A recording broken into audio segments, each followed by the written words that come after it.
Caesar on the cross. Been a long time since I've seen the kind of work you've laid down today. A damn long time. And the screams of those Legion bastards as they kick dirt running east like a choir of angels in my ears. Speaking of, that crazy light show over the fort? What the fuck was that? Some kind of thumb of God you called down? Amazing. Fucking amazing. Could use 100 of you.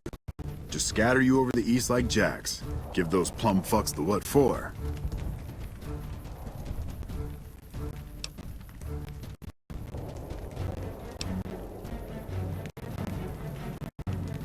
And, well, these boys with you?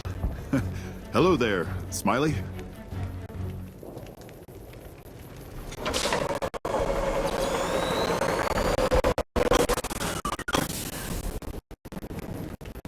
it ain't no secret how you say, can you ask them to put their weapons down? I was just reaching in my coat to give you a cigar.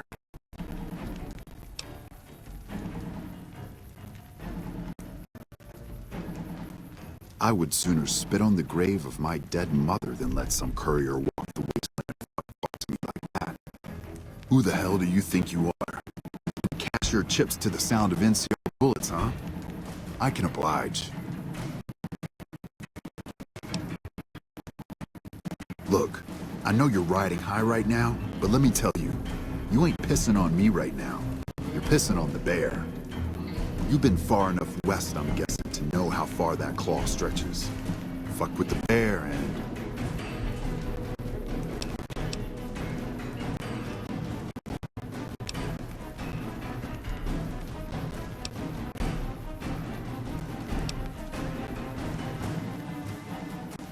You want me to make tracks out of here? Head back west? Tail between our legs? No.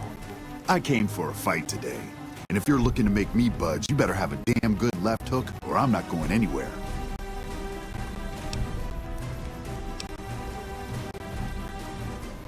Yeah, but I wasn't expecting a fight when I came up here. Now that we're talking, I don't like the sound of things.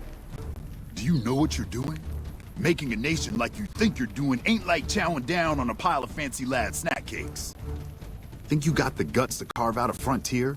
Build towns, protect the roads, run supplies, train troops?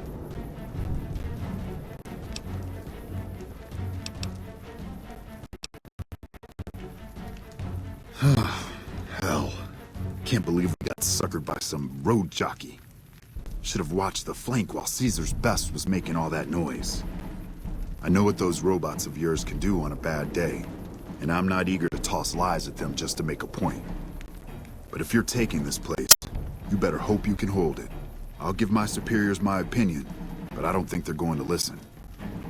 So if NCR comes at you, and it will, pray you're ready. I promise you, our situation's reversed, I'd see you hang.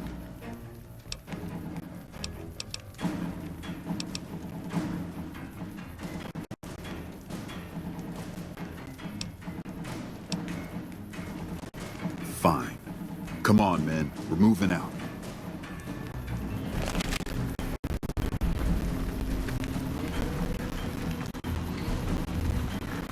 You did a super job wrapping things up, and I'm not just saying that because I have to. I didn't want to make a big deal about this until after we won, but, well, I found some code snippets to one of Mr. House's databanks that will let me, reprogram my personality to be a little more assertive, basically. So that's what I'm going to be doing, and it's going to take me a while, so it'll seem like I'm offline. But don't worry. Everything will be okay. I've updated the Securitron's targeting parameters so they know what to do. Vegas will be protected. So that's where I'll be, off making a few changes. And I guess I'll see you around. We accomplished a lot together. It was fun. Take care. And so the courier who had cheated death in the cemetery outside Good Springs cheated death once again, and the Mojave wasteland was forever changed. The courier, with the aid of Yes Man, drove both the Legion and the NCR from Hoover Dam, securing New Vegas's independence from both factions. With Mr. House out of the picture, part of the Securitron army was diverted to the Strip to keep order. Any chaos on the streets would end quickly.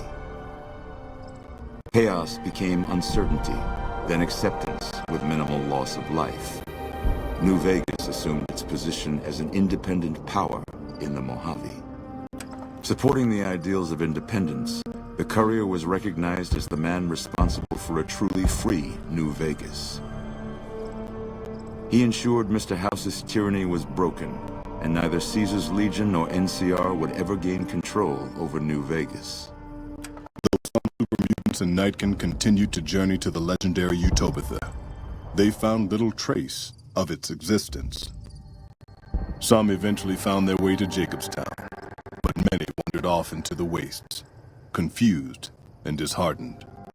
Convinced that his time as a gunslinger was past, Raoul made peace with the idea of growing old. After traveling with the Courier for a time, he retired and settled down in Outer Vegas, where he would spend his days fixing ancient machinery. Though the wasteland became anarchic after Hoover Dam, the Boomers' display of power dissuaded fortune seekers from attempting to penetrate Nellis. The Brotherhood's open aggression along the New Vegas highways troubled Veronica greatly. Nevertheless, it removed all doubt from her mind that in them she had made the right choice. Eventually, she would take to the road, less in hopes of finding a new home than of leaving memories of the old one behind her. Their leaders destroyed by the Courier, the fiends scattered throughout the wasteland. Without the organization of Motor Runner, Cook, Violet, and Driver Nephi, they were easy prey. After the Courier ensured New Vegas remained free, the followers found that independent Vegas was even more unstable and violent than before. Old Mormon Fort became excessively burdened by the influx of patients, struggling to provide even the most basic of services. Arcade was tending to the locals of Freeside when he learned that Caesar's Legion had been defeated, and NCR was being pushed out of New Vegas. Though he found that independence for New Vegas was not all he hoped it would be, Arcade did his best to help the locals govern themselves. With New Vegas's independence formally declared, Goodsprings thrived. More travelers stopped by Goodsprings on their way to and from the Strip, and the locals grew prosperous from the traffic. Slaughter of the Van Graffs and the Crimson Caravan caused no end of trouble for NCR back west. Already struggling, NCR's supply line suffered further as the two caravans withdrew support, until the massacre in the east was resolved. Cass lived to see the Courier bring down 3 armies, and by her count, that was 3 more than she'd expected. She kept quiet about that, though. During the Battle of Hoover Dam, the Great Khans quickly evacuated Red Rock Canyon and headed north and east into the plains of Wyoming. There, they reconnected with the followers of the Apocalypse and rebuilt their strength. Bolstered by ancient knowledge of governance, economics, and transportation, they carved a mighty empire out of the ruins of the Northwest. It took more time than anticipated for a cure for the Nightkin schizophrenia to be found, but in the end, it was beneficial to Jacobstown. The presence of the Nightkin leader, Keen, persuaded Nightkin from across the wasteland to make the journey to the town. Jacobstown prospered, becoming known as a fair, somewhat intimidating place for a trader to do business. Lily continued to take her medicine at half doses, and although she remembered her grandchildren, her mind remained muddled and confused. Eventually, she parted ways with the Courier and traveled west, seeking the remnants of her past. Following the second battle of Hoover Dam, Freeside came to be known as one of the more stable areas in the region. Ironically, NCR refugees found Freeside safer than most of the rest of New Vegas, where resentment still lingers. After Ray's brain was transplanted into Rex's cybernetic body, it took Rex some time to adjust to the old scrapyard dog's memories. Eventually, Rex's mind settled peacefully, melding his own memories with that of long travels with old Lady Gibson. Though Novak was a low priority priority target for the Legion, many of Novak's citizens died in its defense. In the weeks that followed, several bright followers returned to Novak to help restore its defenses, allowing it to remain independent of NCR. Though NCR was withdrawing from the region, Boone remained in New Vegas, finding work as a security guard and caravan scout along the highways. While he might have preferred rejoining his old unit, Boone couldn't bring himself to abandon the city where he'd met his wife.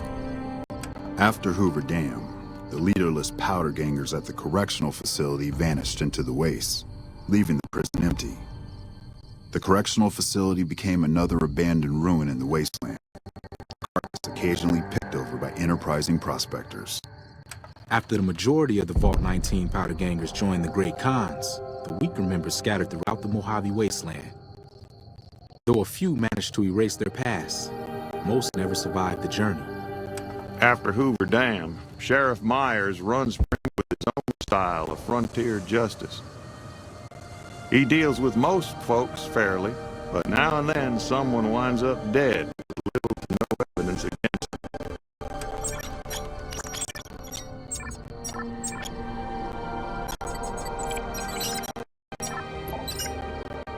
Despite distinguishing themselves during the Second Battle of Hoover Dam, the Rangers' victory was short-lived due to the courier's interference. Chief Hanlon personally directed the evacuation of the Rangers to Mojave Outpost as they fell back into NCR territory. Bitter over the waste of life in Mojave, Hanlon stepped down from his post. After a campaign in which he denounced Oliver's and Kimball's hawkish, imperialist ways, Hanlon was elected as the Senator of Reading. After their bold arrival at Hoover Dam, the remnants disappeared as quickly as they came. Legends of their power spread throughout the Southwest, a reminder of why people once feared the sight of vertibirds in the sky. And so the Courier's Road came to an end, for now. In the new world of the Mojave Wasteland, fighting continued, blood was spilled, and many lived and died just as they had in the old world. Because war never changes.